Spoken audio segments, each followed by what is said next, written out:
Ramai yang melakukan kesalahan ini bila membaca Al-Quran.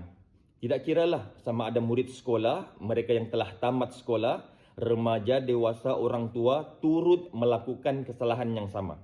Kesalahan apa dia? Kesalahan dari sudut mat asli. Apa itu mat asli? Begini, saya bagi penjelasan dengan bahasa yang mudah dipahami dan ringkas supaya tuan-tuan boleh faham mat asli dengan baik dan boleh pantau bacaan Al-Quran anak masing-masing selepas ini.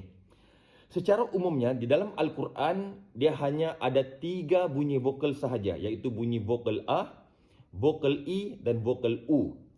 3 vokal sahaja. Contoh huruf ta. Ta, ti, tu. Dengar saya baca secara bersambung dan pendek, ringkas dan singkat. Ta, ti, tu. Huruf dal pula. Da, di, du. Da, di, du. Dan begitulah seterusnya. 3 bunyi vokal. Kita baca secara ringkas, singkat, melekat dan bersambung. Baik. Yang kedua, ketiga-tiga bunyi vokal tersebut boleh berubah bunyinya menjadi panjang apabila hadirnya huruf alif atau huruf waw atau huruf ya. Jelas?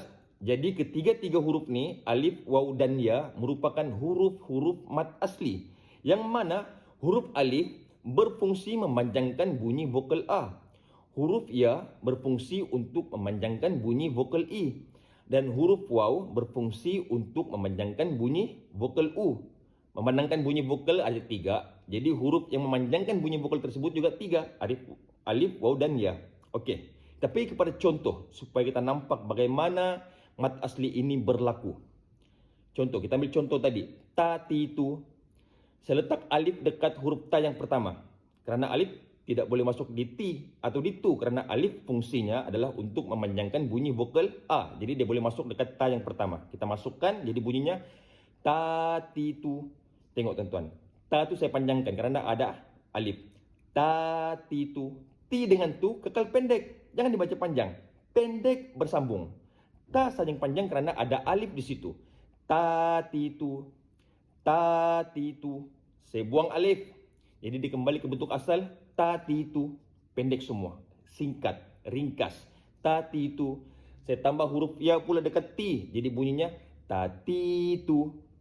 Ta, ti, tu. Saya buang huruf ya. Saya tambah pula huruf waw dekat hujung. Jadi bunyinya ta, ti, tu. Ta, ti, tu. Saya buang huruf waw. Jadi bentuk asal ta, ti, tu. Ta, ti, tu. Nampak? Saya tambah lagi huruf alif dan huruf ya. Jadi bunyinya ta, ti, tu. Tu pendek tapi ta dengan ti panjang, kan? Kerana ada huruf alif dan ya. Ta, ti, tu. Saya buang alif dengan ya.